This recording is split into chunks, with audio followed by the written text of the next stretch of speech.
os sensores das redes sociais não perceberam esse problema ainda.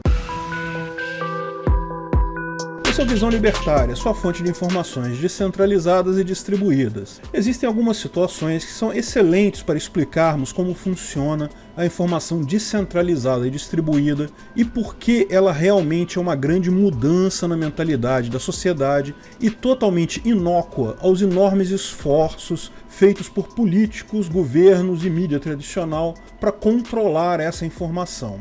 Infelizmente, como explicaremos mais adiante, não temos nenhum exemplo que possamos usar abertamente no canal para exemplificar isso sem comprometer as diretrizes do YouTube. Então, ao invés de usar um caso real, vamos usar uma hipótese totalmente não relacionada a coisas reais. Imagine, apenas por hipótese, que um filho de um político muito conhecido, candidato a presidente de um grande país hipotético, tenha esquecido, digamos, o celular com um monte de imagens, vídeos e e-mails comprometedores, digamos, na loja de troca de bateria de celular ou coisa do gênero, e essas informações chegaram na mão do advogado do político adversário dele. Ou, numa outra hipótese totalmente não relacionada, um outro advogado de um outro candidato à presidência de outro país hipotético tenha sido flagrado por uma câmera de pegadinha em uma posição comprometedora com uma menor de idade e essa gravação acabasse como um filme de comédia pastelão. Digamos que coisas desse tipo, totalmente improváveis de acontecer no mundo real, tenham acontecido nesse universo imaginário nosso, que não tem nenhuma relação com o universo real. Em ambos os casos, lógico, no momento que tais informações vieram a público, jornalistas imaginários desse universo hipotético começaram a falar sobre o assunto. Só que isso é um problema para esses políticos fictícios, porque eles estão próximos da eleição, não querem propaganda negativa nesse momento. No mundo antigo da informação centralizada, esses candidatos fariam todo o possível para proibir jornais, grandes redes de televisão, rádio, etc., de divulgar tais conteúdos. E isso era relativamente fácil, porque eram poucas entidades responsáveis por muita informação. Se conseguissem calar, digamos, meia dúzia de grandes empresas da mídia, provavelmente pouquíssima gente sequer ficaria sabendo do caso, e mesmo esses que ouviram de boca a boca ou de pequenos jornais independentes achariam que a coisa é mais boato do que verdade, por não verem nada na mídia tradicional. Como políticos fariam para ter esse controle sobre a mídia? Bem, muitos políticos são ligados à mídia. Alguns são donos de empresas de mídia. Várias mídias dependem de licença estatal para funcionar. Então, raramente querem bater de frente com políticos. Sempre tem também o caminho da corrupção. E, finalmente, pode-se recorrer à justiça estatal, alegando quebra de privacidade ou qualquer outra coisa. Consegue-se dessa forma uma liminar que dure 2 semanas, já é o suficiente para abafar o caso até o dia da eleição. Enfim, existem vários meios dos políticos coagirem a mídia tradicional a pelo menos segurar uma história por algumas semanas. Mas hoje não vivemos mais nesse mundo de informação hierárquica e centralizada. Vivemos no mundo da informação descentralizada e distribuída. A grande divulgadora de informações hoje em dia é a internet. Muitos jornais, revistas e redes de televisão viraram apenas uma versão impressa e opinativa das informações que todo mundo já tem de graça na internet pelas mídias sociais. Lógico, isso virou um grande problema para os políticos. Ao invés de convencer meia dúzia de grandes empresas de mídia, eles teriam que convencer agora centenas de milhares, talvez milhões de canais no YouTube, páginas no Facebook, influenciadores do Twitter, a não falar sobre o assunto. E isso é algo impossível.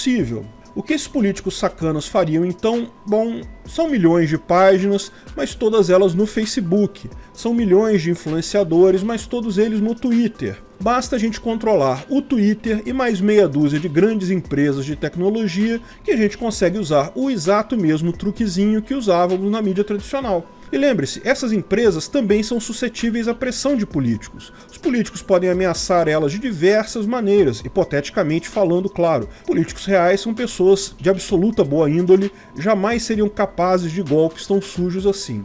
Imagine, por exemplo, apenas por hipótese, que a maior parte dessas empresas de tecnologia, por mero acaso, estejam no mesmo estado hipotético, governado pelo mesmo governador imaginário que é evidentemente ligado a uma dessas facções políticas fictícias. Seria muito fácil o parasita fazer pressão nessas empresas que estão no seu estado para isso. tem milhares de coisas que ele pode fazer para prejudicar essas empresas. Então é muito fácil para eles conseguir a cooperação dessas grandes plataformas de divulgação na internet. Só que aqui entra o problema. Plataforma tecnológica não é a mesma coisa que mídia tradicional, porque ela fornece apenas a base para a informação fluir. Ela não tem controle sobre a origem da informação em si.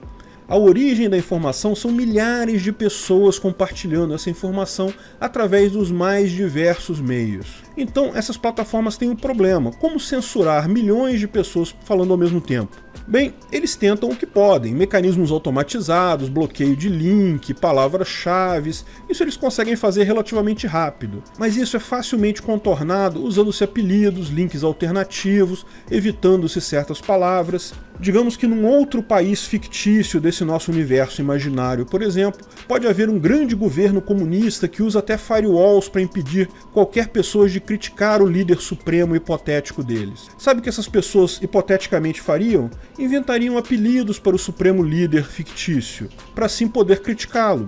Toda semana inventariam apelidos novos, de forma que os censores estão sempre alguns dias atrás e todo mundo continua criticando o cara do mesmo jeito. Ah, mas eles podem usar um outro truque: vigiar de perto os grandes canais, as grandes páginas do Facebook, os grandes influenciadores do Twitter e aplicar punições rigorosas. Se calar, digamos, as 10 mil maiores páginas do Facebook, eles imaginam, ninguém mais vai saber do assunto ou vai achar que é um mero boato, tal como era quando eles calavam as 6 grandes empresas de mídia no passado.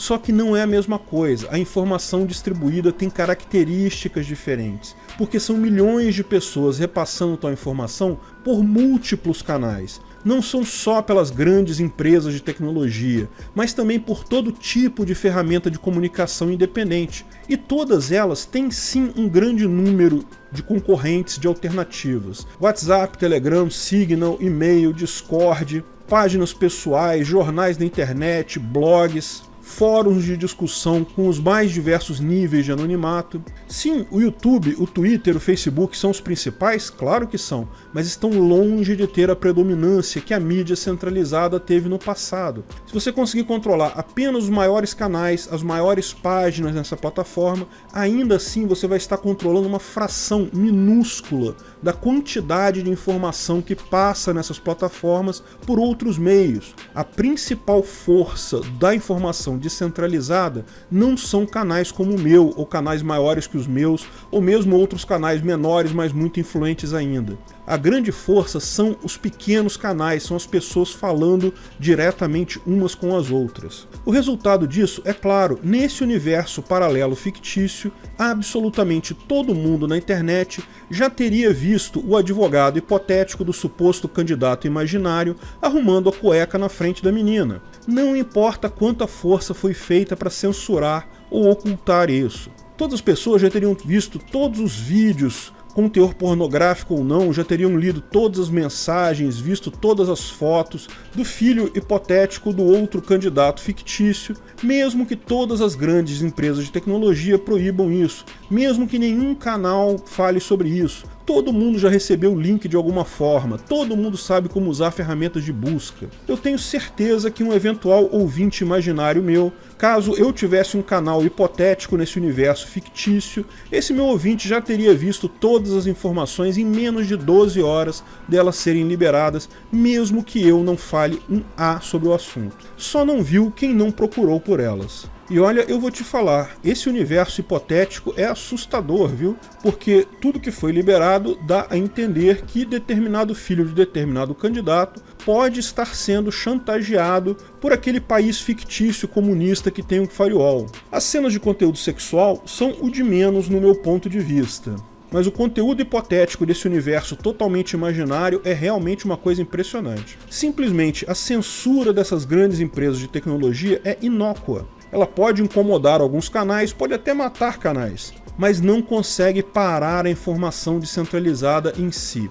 E não é porque elas não estão fazendo força o suficiente, ou porque elas não estão sendo duras o suficiente, ou porque não estão investindo dinheiro o suficiente. É porque o meio é diferente. não tem como controlar a informação da mesma forma. A internet é essencialmente diferente da mídia centralizada. E a informação tem uma característica de aumento de entropia que é definitivo. É uma caixa de Pandora às avessas. Depois que saiu da caixa o poder da informação descentralizada, não tem como botar de volta lá. Políticos podem chorar porque nunca mais eles vão ter essa capacidade. E da mesma forma que a Igreja Católica teve que mudar radicalmente depois do advento da imprensa, quando as pessoas puderam ler a Bíblia elas mesmas diretamente e assim parar de adquirir qualquer informação exclusivamente através de padres, os estados, governos e políticos também vão ter que rebolar muito daqui para frente, agora que as pessoas conseguem ter informações independentemente da influência deles. Eles podem chiar de fake news, podem chamar de discurso de ódio, podem inventar o nome que eles acharem melhor para essa informação que os políticos não querem que você veja. O fato é, essa informação vai vencer os políticos. No final das contas, só se submetem os estados às pessoas que são convencidas a fazer isso,